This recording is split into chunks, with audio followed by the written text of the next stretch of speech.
I feel lucky because this is my third workshop space and I still have my first workshop. The cucumber sandwich was my first workshop. I did everything out of this van and it was fantastic. It was perfect for what I needed. However, we started renovating more and more houses, and when you renovate more houses, you need more tools. And I couldn't fit them all in here. So then I hired a lock-up storage container. It was only the width of a single-car garage, but it had a really high ceiling, so it had the illusion of more space, and I could get tools in there, all the tools I needed. I could even set up a workbench, and I could run a lead across the driveway of that place, plug it in and use it like a workshop. And then we wanted to buy a house. And that's what we did. We moved halfway down New Zealand, bought this house here in Nelson, and it came with a garage. Are you happy that we bought a garage that also has a house?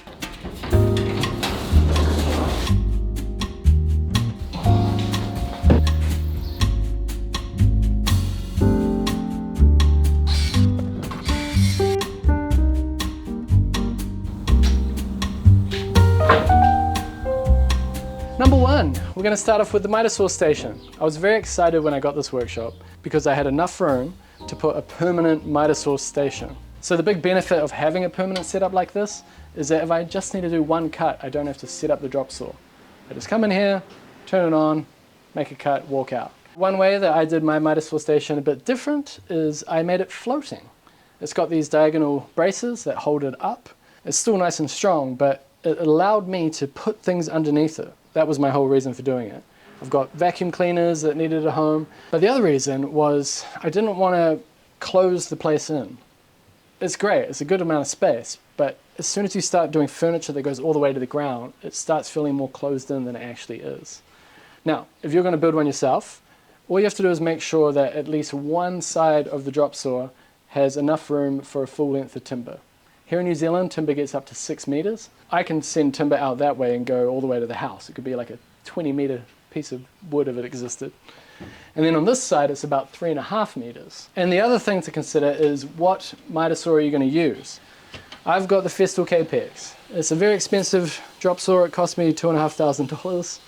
The great thing about it is it goes back to the wall in its resting position because the rails are forward. So that's it there. And if I want to make a cut, it comes out like that. Most drop saws do the opposite. They start here and then they go back, so you have to have the drop saw further forward to allow the rails somewhere to move. This is nice and compact. And then I go like that, so I can walk past it without tripping up. So that's the Mitre Saw Station. Very simple upgrade that makes a big difference.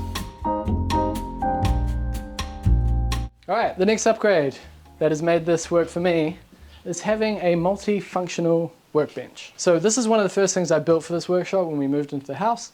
I needed something that was semi-permanent but could still move.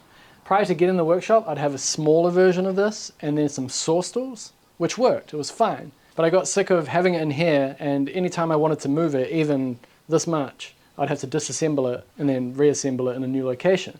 So I wanted something on wheels. That's why this thing is on wheels. So on the one hand, I can't just lift it up and put it out of the way, but on the other hand, I can move it anywhere around the property. We've got a concrete driveway that goes the length of the property. If I need to do some work at the front of the house, this rolls all the way up there. Or if I just need to do some messy, dusty work that I don't want to do inside this workshop, I can just take it out onto the driveway, nice and simply. How it's multifunctional in this case is all these holes. So the holes allow you to do all sorts of things. It allows you to drop clamps in here. It allows you to put stop blocks in there if you're trying to plane something. And you may have seen on the channel, if not, I'll put the video here-ish, and I'll put a link below. You can do a repeatable cross-cut cutting system. Now another recent upgrade to this workbench, if you don't like the holes, you know, like if you get sick of dropping screws down them or something, you can get these little plugs here. See these? Little metal plugs that are cut in a way that allows them to drop into the hole just enough to be below the surface. It's all based on the Ron Pork workbench system, so I'll check his channel here as well. You should check that out if you want to build your own Ron Pork style bench.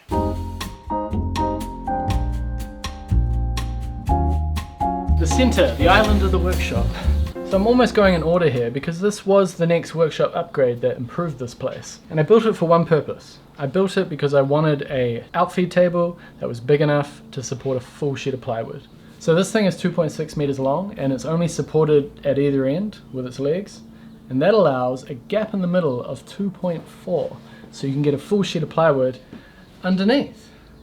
And the reason I did that is because I was building my kitchen and I had 20 odd sheets of plywood that I needed to store. And plywood stores a lot better when it's sitting flat, it doesn't warp. So I stored it under the workbench and I didn't take up any more real estate in the workshop. I'm not saying that you should build a solid bridge over a workbench that covers a whole sheet of plywood, because I don't even use it for that function anymore. There's just a bunch of tools under here. But what I'm suggesting is you build a solid workbench. I do everything on this. I assemble all my cabinets on this. If I ever need to chisel something, I do it on this because it's rock solid. I film my videos on here. If I'm doing top-down shots, I usually do it on this workbench. And I copied bourbon moth woodworking and put this Formica layer on top. And the benefit of that is I can glue stuff up, and if glue gets on the bench, it just scrapes off later. And it's a nice smooth surface. So when timber runs off the table saw, it doesn't get snagged. So having the combo of the multifunctional bench over there with the holes in it that I do all my cutting on, and then having the outfeed table here where I can store all my cut timber and all the other tasks that I just named. Having that combo is great. And if you're strapped for space though, you can combine the two, have a multifunction workbench on solid legs that a table saw can butt up to. But I'm grateful that I can have the space for both.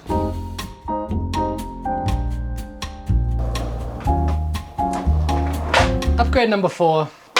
I need help here. I've always struggled with this workshop. Workspace organization. Places for my tools, basically. I've got this weird setup here. It's cabinets that I inherited. They were already here when we moved in. They're all different heights. I painted them green. I jammed all my tools in there. Now it's a situation where every time I need a tool to work on my house, that's the whole point of this workshop, by the way, to renovate our house. Anytime I need a tool, I walk in here and I open every single door until I find the tool, because I can never remember where it is.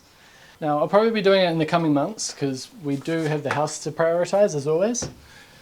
What I'm thinking is a nice uniform workbench, all the same height, and then some drawers. What do you think? What do you think the priority is for organizing tools? Because I have made attempts to organize tools in here over the years. So we've got one system here that works well, it doesn't look great. It's the Packout wall system that holds all our gardening equipment. Very functional, but I find it quite messy. So I've started what I prefer, which is very minimal tool holders. So you can see the tools and there's a very small piece of timber that holds each individual tool. And then all you do is you take the tool off and you walk away. This is what I want to do everywhere. I'm very happy with this. It just takes a bit of time, you've got to cut each individual bit of timber, but to be honest, that's actually fun to do. Here's another example of the Packout stuff here. I had more Packout stuff before. I find it's a lot of plastic for not a lot of tool holding. So this is a perfect example. You've got this plastic unit on the wall, you've got 2 plastic buckets here, 2 plastic hooks here. Those are all individual things that you have to buy. I didn't buy it, I got it for free. But you would have to buy that, and all it would hold is a ruler, a pencil, a couple of glasses, and a couple of pairs of earmuffs. That's a lot of plastic and a lot of investment for holding minimal tools. So I'm trying to do more of this, making little timber blocks that hold tools. So over here I have all my batteries, 40 volt, Makita 18 volt, and we have other ones as well, but they're just squirreled away in those cupboards. And then the battery chargers, and then the drills, which is something that I use every day pretty much. And that's why they're right here at the entrance, right next to the light switch. I walk in, grab a drill, grab a battery, and when the battery dies I just come in here and clip it in and charge it.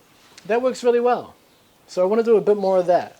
So this is handy in another way if I'm not the one using the tools. So if Jess wants to come in here and take a gardening tool, if Ray's here helping me, he knows where the batteries are, he knows where the charger is, and you can just come in and grab it. And when you're done with it, you've got somewhere to put it back, which actually, I think that is the fundamental rule for tool organization. A place for everything, everything in its place. That's the approach that I had with my van all those years ago when I set it up. Having a place for every tool makes it so when you're getting to the end of your day, maybe it's a hectic day where you've used like 50 tools, It's not chaotic at the end because you've got a place for everything. If you've got no place, it just ends up a big pile in the back of your van, and then you can't find things. And I fear that is what has happened to my workshop here. It's definitely what's happened to our house. Yeah, that's true, isn't it? Anyway, that is upgrade number 4. It's still in progress, but tool organization. One area where Packout is good, by the way, I'll show you that. I'll give credit where it's due. It's here, these boxes. These are all clear lidded boxes, and their mounting brackets allow you to just mount it to the wall, and I can stand back over there and look at it and know exactly what's in each box. Got a first aid kit here, got nails there, got some screws here. That there is some nails and screws. My point is, it's a very smart system, and it is slim and it keeps things out of the way. So yeah, don't rule out Packout completely based on what I said. I just don't like the way it holds my tools. Okay. Okay, don't sit on that. Here we go. Let's show the workshop in all its glory. This is the corner that you almost never see because this is the overflow area. And because I've got a lot of insulation right now, there's bags of insulation, my camera bag's over here, and upgrade number 5, dust management in general. This big dust extractor here is hooked up to my table saw. The dust collector is fantastic. It's got a 100mm hose that can connect to this table saw. It can connect to the bandsaw when I need it. It can also connect to our thicknesser, which shoots out a lot of clippings. And they're big clippings, so that dust collector is great for that. But an area where it's not so great is fine dust. The real fine microns. If you're going to add anything to your workshop, if you have no dust collection, I think you should start with this. A simple, it's expensive, Festool vacuum cleaner. It's the first vacuum cleaner I bought, and it's still my favorite. It's highly versatile. Yes, it's probably a bit small for these bigger table saws and band saws, but for everything else, it's primo. It has a plug in here so you can plug tools directly to it, so when you turn the tool on, the vacuum cleaner fires up. It is very robust and the suction power is great. When we vacuum the house, I use this because it's better than our house vacuum. It's never let me down. It doesn't need batteries as well. When it comes to tools that require a lot of power, I like a plug. I don't have to have 2 batteries on the charge and 2 batteries in the tool just to do about half an hour worth of work. This is actually out of date. You probably can't even buy it anymore. The Festool CT MIDI. I don't have the Bluetooth one. It's the one before that. This is my favorite vacuum cleaner. If you're setting up dust extraction for the first time in your workshop, just get a simple vacuum cleaner like this to start. But here's the thing I want to add.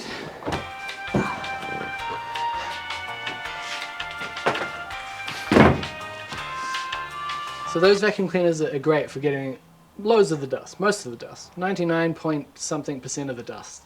But that other point something that is left, well, this is how I'm going to try and capture that. So this is a big fan.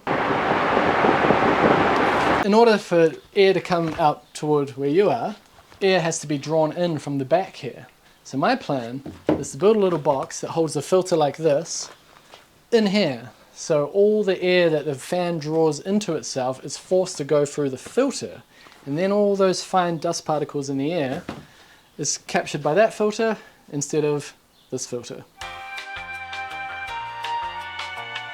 So there we have it, the workshop tour. A video I've hesitated to make despite the fact that I've been using this workshop for over 3 years now. And I guess it's because it was never the ideal workshop. It was never the workshop I imagined in my head. So therefore I didn't want to show it to, a bunch of people online. But maybe that's the wrong approach. Maybe I should have shown more as I evolved and changed it. I kind of did in a way because it was always in the background of my videos. And you've probably seen it change over the years because of that, but I think it might be more helpful to you to see my thought process as I'm changing things. So I'll try and do more of that in the future, and hopefully you got something from this video. Because I definitely get something from the comment section anytime I share thoughts and processes like this. So yeah, I'll definitely film myself redoing the cabinets at the back there, and when I do that dust extraction thingy, I'll show that on the channel as well, so make sure you subscribe and all that kind of stuff below. And I'll see you in the next exciting episode.